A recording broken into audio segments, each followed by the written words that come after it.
ایک سسٹر کہتی ہیں کہ پلیز اس پر بھی ایک ویڈیو بنائیں کہ کیا بریلوی واقعی مشرک ہے۔ بڑا سینسیٹیو سوال ہے اور بہت اچھا سوال بھی ہے، کیونکہ شرک سے بچنا بہت زیادہ ضروری ہے۔ سورہ نساء آیت نمبر 48، ان اللہ لا یغفر ان یشرک بہ ویغفر ما دون ذلک لمن یشاء، کہ بے شک اللہ مشرک کو کبھی معاف نہیں فرمائیں گے۔ اگر وہ شرک کی حالت میں مرتا ہے، مشرک ہے اور شرک کرتے کرتے مر جاتا ہے، توبہ نہیں کرتا موت سے پہلے مر جاتا ہے، تو اس کی کبھی معافی نہیں ہو سکتی۔ وَيَغْفِرُ مَا دُونَ ذَلِكَ لِمَن يَشَاءُ، اور اس کے علاوہ جو گناہ چاہے گا معاف فرما دے گا۔ سورہ المائدہ آیت نمبر 72، وَمَن يُشْرِكْ بِاللَّهِ فَقَدْ حَرَّمَ اللَّهُ عَلَيْهِ الْجَنَّةَ وَمَأْوَاهُ النَّارُ وَمَا لِلظَّالِمِينَ مِنْ أَنصَارٍ، کہ جس نے بھی اللہ کے ساتھ کسی کو شریک ٹھہرایا، اللہ نے اس پر جنت کو حرام کر دیا ہے۔ وَمَأْوَاهُ النَّارُ، اور اس کا ٹھکانہ جہنم ہے۔ وَمَا لِلظَّالِمِينَ مِنْ أَنصَارٍ، اور ظالموں کو کوئی مددگار نہیں ہوگا۔ رہی بات یہ کہ کیا بریلوی واقعی مشرک ہیں، تو ایک بات یاد رکھیں کہ کبھی بھی علماء کی طرف سے شرک یا کفر کا فتویٰ ایک پوری جماعت پر نہیں لگتا، کیونکہ یہ ایک ایسی جماعت ہے کہ بعض لوگوں کو کچھ اور عقیدہ ہے اور بعض لوگوں کو کچھ اور عقیدہ ہے۔ اس وجہ سے پوری جماعت پر کفر یا شرک کا فتویٰ نہیں لگ سکتا، بلکہ کفر یا شرک کا فتویٰ ہمیشہ عقائد کی بنیاد پر ہوتا ہے کہ آیا یہ جو عقیدہ، یہ جو عقائد و نظریات ان لوگوں کے اندر پائے جاتے ہیں، چاہے کوئی لوگ بھی ہوں، کوئی بھی جماعت ہو، یہ عقائد و نظریات شرکیاں ہیں، کفریاں ہیں یا نہیں ہیں۔ دو ایسے عقیدے ہیں جو کہ بہت زیادہ خطرناک ہیں، کہ جس کی وجہ سے ان پر کفر یا شرک کا فتویٰ لگایا جاتا ہے علماء کی طرف سے، اور بھی بہت سارے عقیدے ہیں، لیکن دو ایسے عقیدے ہیں جو کہ بہت زیادہ خطرناک ہیں۔ ان میں سے ایک یہ ہے کہ حضرت محمد صلی اللہ علیہ وسلم ساری کائنات کا جو کچھ غائب ہے، جو کچھ حاضر ہے، جو کچھ بھی ہے، وہ سارا کچھ جان رہے ہیں، یعنی حضرت محمد صلی اللہ علیہ وسلم عالم الغیب ہیں۔ اور دوسرا یہ عقیدہ ہے کہ حضرت محمد صلی اللہ علیہ وسلم کے پاس تمام اختیارات ہیں، دنیا جہان کے تمام اختیارات ہیں، وہ جو چاہیں کریں۔ یہ دونوں ایسے عقیدے ہیں کہ یہ کفریہ بھی ہیں اور شرکیہ بھی ہیں، لیکن اگر ان لوگوں سے پوچھا جائے کہ تم لوگ یہ شرکیہ اور کفری عقیدے کیوں رکھتے ہو، وہ کہتے ہیں ہمیں تو پتہ نہیں ہے۔ عام لوگ جو ہیں وہ کہتے ہیں ہمیں تو پتہ نہیں ہے، بہرحال ہمارے بڑوں سے پوچھو، ان کو پتہ ہوگا، ہم نے تو ان سے سنا ہے، ان پر ہمیں اعتماد ہے، یقین ہے۔ اور اگر ان کو بڑوں سے پوچھا جائے تو وہ کہتے ہیں یہ شرک اور کفر بنتا ہی نہیں ہے۔ شرک کیوں نہیں بنتا؟ شرک اس لیے نہیں بنتا کیونکہ ہم خدا کے بدلے میں ایک خدا تو نہیں لا رہے نا، خدا کے مقابلے میں خدا تو نہیں لا رہے۔ شرک تو تب بنتا جب ہم کہتے ہیں کہ خدا ہے اور خدا کے بدلے میں حضرت صلی اللہ علیہ وسلم بھی خدا ہیں، یا جو اولیاء کرام ہیں، اولیاء اللہ ہیں، وہ بھی خدا ہیں۔ یہ تو کوئی شرک نہیں ہے کہ ہم یہ مان رہے ہیں کہ اللہ تعالیٰ نے ان کو کچھ جو ہے وہ اختیارات عطا کی ہیں، اس میں کیا شرک کی بات ہے؟ خدا کہنے سے شریک ہوتا ہے اور خدا نہ کہنے سے شریک نہیں ہوتا، یا ہوتا ہے۔ اس چیز کو میں آپ کو ایک مثال کے ذریعے سمجھاتا ہوں۔ ایک شخص ہے جو اپنے باپ کے علاوہ کسی دوسرے شخص سے کہتا ہے کہ میں نے وہ تمام اختیارات تمہیں دیے، تمام اختیارات میں تمہارے اندر مانتا ہوں جو کہ میرے باپ کے پاس اختیارات ہیں۔ تم چاہو تو میری ماں کے ساتھ سو بھی سکتے ہو، تم چاہو تو میرے سارا گھر کو بیچ بھی سکتے ہو، جو جو کام میرا ابو کر سکتا ہے وہ تم کام کر سکتے ہو، لیکن میں تم کو ابو نہیں کہتا۔ ابو کیوں نہیں کہتا؟ کیونکہ اگر میں نے تم کو ابو کہا تو یہ تو پھر باپ کے ساتھ شریک ہو جاؤ گے تم، اور باپ کے ساتھ کسی کو شریک کرنا اچھا کام نہیں ہے۔ آپ بتاؤ کہ اس کو ابو کہنے نہ کہنے سے کوئی فرق پڑتا ہے؟ شریک تو اس نے کر دیا، شریک تو ٹھہرا دیا، جب وہ تمام اختیارات جو اس کے باپ کے پاس ہے، وہ تمام اختیارات اس کے اندر مان لیے، تمام اختیارات اس کو دے دیے ہیں اپنے طور پر، شرک تو ہو گیا ہے۔ ابو کہنے نہ کہنے سے کوئی فرق نہیں پڑتا۔ ایک ایسا انسان جس کے اندر رتی بھر بھی عقل ہے، وہ یہ چیز مانے گا کہ ابو کہنے نہ کہنے سے کوئی فرق نہیں پڑ رہا، شریک تو اس نے ٹھہرا دیا اپنے باپ کے ساتھ اس کو۔ الائٹ سکول کے سامنے سے گزرنے والی گدیوں سے بھی پوچھو نا کہ اللہ پاک ان کو اگر ایک منٹ کے لیے زبان دے دے کہ تم انسانی زبان میں بول سکتی ہو، تو وہ بھی اگر ان سے بھی پوچھا جائے تو وہ بھی مانے گی۔ حضرت محمد صلی اللہ علیہ وسلم کو خدا کہنے نہ کہنے سے کوئی فرق نہیں پڑتا، جبکہ تمام اختیارات جو اللہ کے پاس تھے وہ ان کے پاس مان لی ہیں، ان کے ساتھ مان لی ہیں کہ ان کے پاس یہ اختیارات ہیں، تو شرک تو ہو گیا ہے۔ اور دوسری تعویل جو کی جاتی ہے شرک سے بچنے کے لیے، وہ یہ کی جاتی ہے کہ ہم تو یہ مانتے ہیں کہ اللہ تعالیٰ نے ان کو تمام اختیارات عطا کیے ہیں، وہ ان کے پاس پہلے سے موجود نہیں ہیں، اللہ کے مقابلے میں وہ اختیارات موجود نہیں ہیں، بلکہ اللہ تعالیٰ نے خود عطا کیے ہیں۔ جس نے بھی اللہ کے ساتھ کسی کو شریک ٹھہرایا ہے، اس نے اسی وجہ سے ٹھہرایا ہے کہ وہ عطائی مانتے ہیں۔ اگر بات کی جائے مشرکین مکہ کی، جن کے بارے میں پورا قرآن اتر گیا ہے کہ یہ لوگ مشرک ہیں، یہ لوگ جہنمی ہیں، یہی لوگ ہیں جو ناکام ہیں، ان کا عقیدہ کیا تھا؟ کیا وہ خدا کو نہیں مانتے تھے؟ سورہ عنکبوت آیت نمبر 61، وَلَئِن سَأَلْتَهُم مَّن خَلَقَ السَّمَاوَاتِ وَالْأَرْضَ وَسَخَّرَ الشَّمْسَ وَالْقَمَرَ، کہ اگر ان سے پوچھو کہ زمین و آسمان کو کس نے بنایا ہے، چاند اور سورج کو کس نے کام میں لگایا ہے، لَيَقُولُنَّ اللَّهُ، تو یہ کہیں گے کہ اللہ نے لگایا ہے۔ یہ ان لوگوں کی بات ہو رہی ہے جن کے بارے میں پورا قرآن اترا ہے کہ یہ لوگ مشرک ہیں۔ سورہ مومنون آیت نمبر 88، قُلْ مَن رَّبُّ السَّمَاوَاتِ السَّبْعِ وَرَبُّ الْعَرْشِ الْعَظِيمِ، وہ لوگ جن کے بارے میں پورا قرآن مشرک ہونے کے بارے میں اترا ہے کہ یہ لوگ مشرک ہیں، جہنمی ہیں، ان کے بارے میں اللہ تعالیٰ کہہ رہا ہے کہ ان سے پوچھو۔ حضرت محمد صلی اللہ علیہ وسلم کو کہا جا رہا ہے کہ ان سے پوچھئے کہ کون ہے 7 آسمانوں کا مالک۔ قُلْ مَن بِیَدِهِ مَلَکُوتُ كُلِّ شَیْءٍ، پوچھو ان سے کہ کون ہے جس کے اختیارات میں تمام کے تمام اختیارات ہیں، تمام کے تمام اختیارات کس کے پاس ہیں، ان سے پوچھئے۔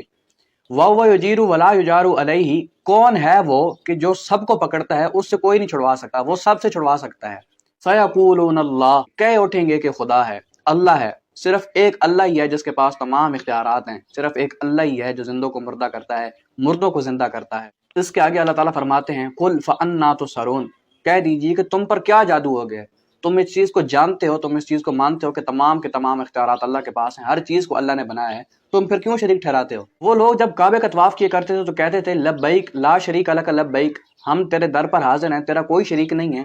الا شریکن، مگر وہ شریک ہے ہوا لک تملکہ، کہ جس کو تو نے خود اختیارات عطا کیے ہیں، وما ملک، اور وہ خود مالک نہیں ہے بلکہ تو نے خود ان کو مالک بنایا ہے، تو نے خود ان کو عطا کیا ہے۔ وہ لوگ بزرگوں کو خدا کے مقابلے میں ذاتی شریک نہیں ٹھہراتے تھے بلکہ عطائی مانتے تھے، کہتے تھے کہ یہ جو بزرگ ہیں جن کو ہم پکارتے ہیں، جن سے ہم مدد مانگتے ہیں، یہ خدا کے شریک ذاتی نہیں ہیں بلکہ عطائی شریک ہیں۔ اب آپ لوگ کہیں گے کہ وہ تو بتوں کی بات کیا کرتے تھے، وہ تو پورا قرآن اس کے بارے میں مترا کہ وہ بت کی بات کرتے ہیں، بت سے مدد مانگتے ہیں، ہم تو انسانوں سے مدد مانگتے ہیں۔ یاد رکھیں کہ آج تک کسی انسان نے بھی پتھر کو اس لیے نہیں پوجا، پتھر سے اس لیے مدد نہیں مانگی کہ وہ پتھر ہے، بلکہ اس کے پیچھے ایک عقیدہ موجود ہوتا ہے۔ وہ لوگ جن کو خدا کا قرآن مشرک کہتا ہے، وہ لوگ بتوں کی بات کی کرتے تھے، لیکن وہ بت تھے کون؟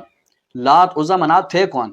صحیح بخاری میں لکھا ہے کہ لات ایک انسان کا نام تھا جو کہ حاجیوں کو ستو گول گول کر پرایا کرتا تھا۔ جب وہ مرا تو اس کے بعد اس کی عبادت شروع کر دی گئی، اس کا بت بنا دیا گیا کہ یہ تو نیک انسان تھا۔ دوسرے نمبر پر بڑا بت آتا ہے، وہ ہے عزا، اور عزا بھی محض ایک پتھر نہیں تھا جس کی بات کی جاتی تھی، جس کے ماننے والوں کو خدا کہتا ہے کہ یہ لوگ مشرک تھے۔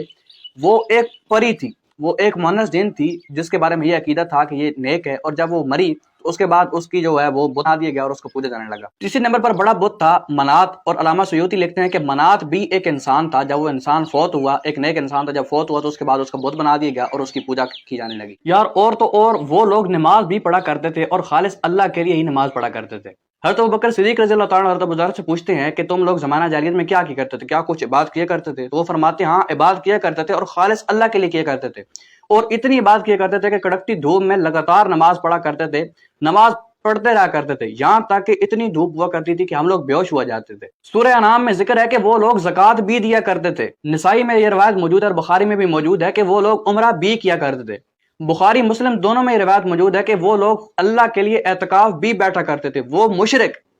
مشرک نماز بھی پڑھا کرتے تھے، وہ مشرک اعتکاف بھی بیٹھا کرتے تھے، زکوٰۃ بھی دیتے تھے، روزے بھی رکھتے تھے، صرف اور صرف اللہ کے لیے۔ وہ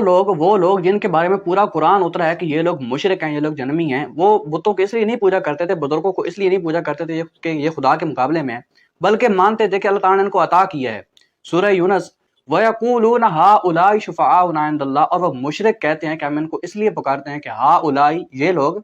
شُفَعَاؤُنَا عِندَ اللَّهِ، اللہ کے ہاں ہماری سفارش کریں گے۔ وہ لوگ بتوں کی بات کیا کرتے تھے، بتوں سے مدد مانگتے تھے، لیکن ہمیشہ سے اس بت کے پیچھے ایک انسان ہوا کرتا تھا۔